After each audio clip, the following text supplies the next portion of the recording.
नमस्कार दोस्तों, study Bharat YouTube channel में मैं अमन वोरा आपका हार्दिक स्वागत करता हूं। तो फ्रेंड्स, आज हम करेंगे यूजीसी नेट पेपर 1 का पार्ट 30 उचित शिक्षण पद्धति को चुनने का लाभ। तो फ्रेंड्स, ये बहुत ज़्यादा इंपॉर्टेंट है, अब इसको पूरा देखना। टीचिंग एप्टीट्यूड जल्दी खत्म होने वाला है, अब इसको ध्यान से करना। तो अगर आप हमारे चैनल पर नए हैं, चैनल को सब्सक्राइब कीजिए, साथ में बेल आइकन दबाइए ताकि आने वाली हर वीडियो का नोटिफिकेशन आपको पहले मिल जाए।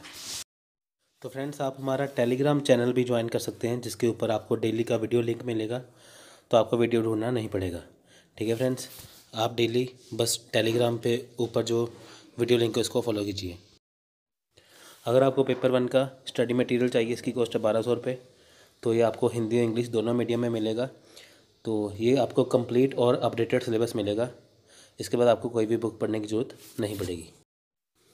यूजीसी नेट पेपर 1 का स्टडी मटेरियल जो है वो पीडीएफ में भी अवेलेबल है, जिसकी कॉस्ट है 495 रुपीज़। ये फुल कोर्स है। अगर आपको विदाउट मैथ और रीजनिंग चाहिए, इसकी कॉस्ट है 350 रुपीज़। ये भी हिंदी इंग्लिश दोनों में अवेलेबल है। तो अगर आप हमारे टेलीग्राम ग्रुप में ज्वाइन होना चाहते हैं, इसकी कॉस्ट है 200 रुपये। तो फ्रेंड्स, इसमें आपको डेली लिंक तो देंगे, साथ में पीडीएफ देंगे। अगर आप टेलीग्राम चैनल ज्वाइन करोगे हमारा, तो वो बिल्कुल फ्री है, उसमें आपको अकेला वीडियो लिंक मिलेगा। अगर आप टेलीग्राम ग्रुप में ज्वाइन होना चाहते हैं तो इसकी ज्वाइनिंग फीस है 200। तो इसमें आपको वीडियो लिंक भी मिलेगा, साथ में उसका पीडीएफ भी मिलेगा। आपको अपनी सारी जानकारी, अपना पूरा एड्रेस हमें इस नंबर के ऊपर सेंड करना है। ये हमारा व्हाट्सएप नंबर है। आप हमें ईमेल भी कर सकते हैं, तो आप हमें कॉन्टैक्ट भी कर सकते हैं। बाकी की जानकारी आपको यहाँ पे दे दी जाएगी। तो चलिए फ्रेंड्स, शुरू करते हैं आज का वीडियो। नमस्कार दोस्तों, आज हम शुरू करेंगे उचित शिक्षण पद्धति को चुनने का लाभ। यानी कि अगर उचित शिक्षण पद्धति चुनी जाए तो उसका क्या क्या लाभ होगा। फ्रेंड्स, बहुत सारे लाभ होंगे, बहुत ज़्यादा लाभ होगा। तो फ्रेंड्स, आइए शुरू करते हैं। क्या है लेक्चर, देखिए। शिक्षण विधि छात्र को पाठ को समझाने के तरीकों को निर्धारित करने के लिए महत्वपूर्ण कारक है। यदि शिक्षक गलत शिक्षण पद्धति का चयन करेगा तो वह खराब परिणामों को के साथ समाप्त हो जाएगा। देखिए, सबसे बड़ी बात क्या है, अगर शिक्षण क्लास में उसमें पढ़ाना है, उसने अगर शिक्षक ने क्लास में बच्चों को पढ़ाना है, ठीक है, एक कक्षा में बच्चों को पढ़ाना है, तो उसको वो अच्छे तरीके को अपनाना पड़ेगा। मान के चलिए कि अगर शिक्षक ने यह सोचा कि मैं बच्चों को आज ये पाठ पढ़ाऊंगा, अगर उसने उचित विधि चयन की है तो बच्चों को क्लास में अच्छे से पढ़ा देगा। अगर वो गलत पद्धति का चयन कर लेता है तो उससे खराब परिणाम निकलेंगे। ठीक है, यानी कि मान के चलिए कि शिक्षक ने ये सोचा कि आज मैं जो मैथमेटिक्स है, जो गणित है, उसको मैं आज बच्चों को सम करवाऊंगा अच्छे से। अब उसने किया क्या, अब उसने लंबा मेथड यूज़ कर लिया। तो उसमें होगा क्या, जो उसने लंबा मेथड यूज़ किया तो बाकी बच्चों को समझ में नहीं आया। परिणाम क्या है, जब उनका टेस्ट हुआ या उनका जब एग्ज़ाम हुआ तो बच्चे सारे उसमें फेल हो गए। ये गलत परिणाम होगा क्योंकि उसने किया था, गलत शिक्षा पद्धति को चुन लिया था। अगर वही टीचर सोचे, ये समझे कि जो लंबा मेथड है, जो मेथड काफ़ी लंबा है, उसको अगर आसान तरीके से कराया जाए तो कैसा होगा। अगर जो शिक्षक है उस आसान तरीके से करवा दे तो सारे बच्चे होगा क्या, पास हो जाएंगे। तो इससे क्या होगा, उसने एक अच्छी पद्धति चुनी। यानी कि पढ़ाना तो सेम ही है, किताब तो सेम ही रहेगी, बस पढ़ने का तरीका अलग है। किताब सेम ही है, बच्चे उसको पढ़ने में पास भी होते हैं, उसको पढ़ने से फेल भी हो जाते हैं, उसको करने से टॉप भी हो जाते हैं। बस होता क्या है कि पद्धति। ठीक है फ्रेंड्स, तो अगर शिक्षक एक अच्छा तरीका चुनेगा, सही परिणाम आएगा। गलत शिक्षण पद्धति चुनेगा तो परिणाम उसका गलत हो जाएगा। अनुदेशात्मक उद्देश्यों को शिक्षक और छात्र द्वारा प्राप्त नहीं किया जाएगा। छात्र सामग्री को नहीं समझेंगे और साथ ही पाठ से नफरत करेंगे। अगर बहुत देखिए, अगर शिक्षक जो है बच्चों को पढ़ा रहा है, बच्चों को समझ नहीं आ पा रहा, तो बच्चे वो बोरियत से महसूस करने लगेंगे। तो उसको सब्जेक्ट में क्या होगा, विषय में क्या होगा, इंटरेस्ट नहीं आ पाएगा। अगर वही टीचर बोरिंग सब्जेक्ट को भी अच्छे से पढ़ा दे, अच्छी प्रणाली का यूज़ कर ले, इस्तेमाल कर ले, तो बच्चे इसको अच्छे से कर पाएंगे। तो हम ये यहाँ पे जानेंगे कि अगर अच्छी उचित जो शिक्षण पद्धति है उसको अपनाया जाए तो क्या क्या लाभ होंगे। तो पहला कारण है, देखिए, पहला जो लाभ है क्या होगा, कक्षा अनुशासन का प्रबंध करें। देखिए, सही शिक्षण पद्धति का चयन करने से शिक्षक को अपनी कक्षा का प्रबंधन करने में मदद मिलेगी, क्योंकि अनुशासन अच्छा होगा, क्योंकि छात्र पाठ में प्रभावी रूप से भाग लेते हैं। देखिए, कक्षा अनुशासन बहुत ज़रूरी है। जहाँ पे अनुशासन नहीं है वहाँ पे कुछ नहीं हो सकता। ठीक है फ्रेंड्स, शिक्षक चाहे जितना मर्जी काबिल हो पढ़ाने के लिए, अगर वो क्लास में, कक्षा में अनुशासन नहीं बना सकता, तो वो चाहे जितना भी अच्छे से मर्जी पढ़ा ले, बच्चे उसको अच्छे से समझ में नहीं पाएंगे।